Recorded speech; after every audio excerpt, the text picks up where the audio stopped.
Hello everyone, welcome to Dynamic Studies. So, in Crash Course of Management, today is day 4 and we will discuss Unit 4. The syllabus of Unit 4 is Accounting Principles and Standards, Preparation of Financial Statements, Financial Statement Analysis, Ratio Analysis, Fund Flow Analysis, Cash Flow Analysis, DO Point Analysis, Preparation of Cost Sheet, Marginal Costing, Cost Volume Profit Analysis, Standard Costing and Variance Analysis. And then Financial Management, its concepts and function, capital structure, theories of capital structure, cost of capital, source and finance, then budgeting, budgetary control, types of budget and process of budget, zero-based budgeting, leverage, operating leverage, financial leverage, combined leverage, EBIT, EPS analysis, financial break-even point and indifference level. Let's get started. So, accounting principle and standards. First of all, we will discuss what is accounting. Accounting is the term or a language of business. Okay. The American Institute of Certified Public Accountant has defined financial accounting as the art of recording, classifying, summarizing in a significant manner and in terms of money transaction events which is part at least of financial character and interpreting the result thereof. Okay, so basically what is accounting? Accounting is art of recording, classifying, summarizing the financial statements. Okay, so there are various terms related to accounting like bookkeeping, accountancy. Okay, yeah, the point you need to note down is accounting is art as well as science. Okay, and accounting is also known as, sometimes it also refers as information system also. Now come to the accounting principles and standards. So, accounting principles are the various financial statements are the product of process in which a large volume of data about aspect of economic activity of enterprise are accumulated and analyzed and reported. The process should be carried out in conformity with generally accepted accounting principles. So, accounting principles basically are the standard rules and regulations which are followed by each and every organization so to record the financial statement of an enterprise. Okay, there is a generally accepted accounting principle, GAAP. It is a cluster of accounting standards and common industry usage that have been developed over many years. Okay, so what is the use of generally accounting accepted principle? This is properly organized. They properly organize their financial information into accounting records. They summarize the accounting records into financial statement and disclose certain supporting information. GAAP is the universally accepted rules and regulations. Okay. So, generally accepted principles are classified into two categories, accounting concepts and accounting conventions. Okay. So, the various accounting concepts are separate business entity concept, money measurement concept, dual aspect concept, going concern, accounting period concept, cost concept, matching concept, accrual concept. We will discuss all of them one by one. First of all, we will understand what the meaning of accounting concept. The term concept is used to describe the accounting postulates, that is necessary assumption and idea which are fundamental to accounting practices. Okay. So, fundamental accounting concepts that all the organization has to follow, these are known as accounting concepts. So, first one is separate business entity concept. In accounting, we make the distinction between business and owner. Okay, in this concept, the business and owner both are separate to each other. Okay, all the books of account recount day-to-day financial transaction from the viewpoint of business, not from the viewpoint of owner. Okay, for example, when a person invests ₹1 lakh into the business, it will be treated that business has borrowed that much money from the owner. It will be shown as the capital in the books of account of business. Then next one is money measurement concept. Okay, in this all the transactions should be expressed in terms of money only. Okay, in other words, a fact or a transaction or happening which cannot be expressed in terms of money is not recorded in accounting books.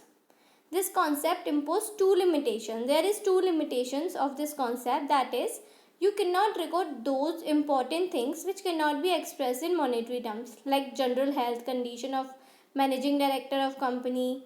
And secondly, the use of money implies that we assume stable or constant value of rupee. Okay, but rupee is fluctuating in nature and it will change its value. So these are the two limitations of this concept. Next concept is dual aspect concept. Financial accounting records all the transactions and events involving financial elements. Each of such transactions require two aspects to be recorded. The recognition of these two aspects of every transaction is known as dual aspect analysis. Okay, for example, if a firm sells goods of rupees 10,000, okay, this transaction involves two aspects. One aspect is the delivery of goods and the other aspect is immediate receipt of cash. So the term dual entry bookkeeping has come into wake because of every transaction has two entry. Okay. Now next one is going concern concept. Going concept, this concept assume that business entity will continue to operate for a long time in future unless there is a good evidence of country. The enterprise is viewed as a going concern that is continuing in operations at least in foreseeable future. Okay. Now next concept is accounting period concept. This concept requires that the life of the business should be divided into appropriate segments for studying the financial results shown by the enterprise after each segment. A year is the most common interval and account of prevailing practices. Traditional and government requirements, some form adopt financial year of the government, some other calendar year. Okay. Now, cost concept. In cost concept, they assume, according to this concept, an asset is ordinarily entered in an accounting record at a price paid to acquire it. For example, if a business buy a plant for rupees 5 lakh, the asset would be recorded in books at 5 lakh, even if its market value at the time happened to be 6 lakh. Okay, so what actual cost has been paid will be recorded, not the market value of that product will be recorded. The actual cost that has been paid will be recorded. Okay. Now another one is matching concept. This concept is based on accounting period concept. In reality, we matches revenue and expenses during the accounting periods. Income made by enterprise during a period can be measured only when the revenue earned during a period is compared with expenditure incurred for earning that revenue. On account of this concept, adjustments are made for all prepaid expenses, outstanding expenses, accrued income while preparing periodic reports. And then accrual concept. This concept is most fundamental one. Okay. While recording revenue when they are earned, not when they are received in cash. Recording expenses when they are incurred, not when they are paid. This is the concept of this concept, that is, when revenue is earned, then we will record it. When expenses are made, then we will pay them or record them. Okay. For example, a business record its utility bill as soon as it receives them, not when they are paid, because the service has already been used. The company ignores the date when the payment will be made. Now, accounting conventions. First of all, we will discuss what is accounting conventions. Okay. Accounting convention, the term convention is used to signify customs or tradition as a guide to preparation of accounting statements. Accounting conventions include convention of materiality, convention of conservatism, convention of consistency. Okay, so these three are the conventions. We will discuss all of them one by one. First one is materiality convention. Materiality concept state that the items of small significance need not to be given strict theoretical correct treatment. For example, an ordinary calculator costing rupees 100 may last for 10 years. However, the effort involved in allocating its cost over the 10-year period is not worth. Okay, so the benefit that can be derived from this operation, the cost incurred on the calculator may be treated as the expense of period in which it is purchased.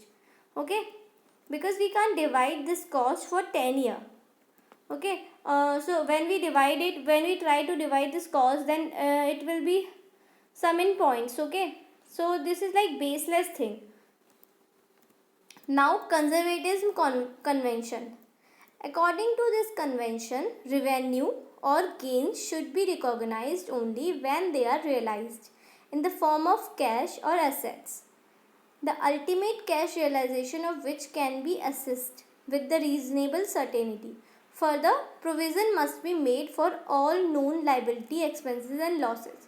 For example, include valuing the stock in trade at market price or cost price, whichever is less, and making the provision for doubtful debt on debtor in anticipation of actual bad debts. Now, consistency convention. The convention of consistency require that once a firm decided on certain accounting policy and method, has used these for some time, it should continue to follow the same method or procedure for all subsequent similar events and transactions unless it has a sound reason to do otherwise. For example, if depreciation is charged on fixed assets according to straight line method, this method should be followed year after year. Okay. Now next concept is accounting standards. Accounting standards are the rules of action or conduct which are adopted by accountant universally while recording accounting transactions. Okay, so for accounting standards, there is a board, accounting standard board. Okay, this board, in order to harmonize various accounting policies and practices, this board has been formed. Okay, the Institute of Chartered Accountant of India formed Accounting Standard Board in April 1977. ASB includes representatives from industry and government, and the main function of Accounting Standard Board is to formulate accounting standards. Okay. Now there is INDAS, Indian Accounting Standards. Indian accounting standards are Ministry of Corporate Affairs in 2015 has notified the companies Indian Accounting Standards Rule 2015. This is very important, which stimulated the adoption and applicability of INDAS in a phased manner beginning from accounting period 2016-17. INDAS are basically standards that have been harmonized with IFRS to make reporting by Indian companies more globally accessible. Okay. So this is all about accounting standards. Now we will discuss financial statements.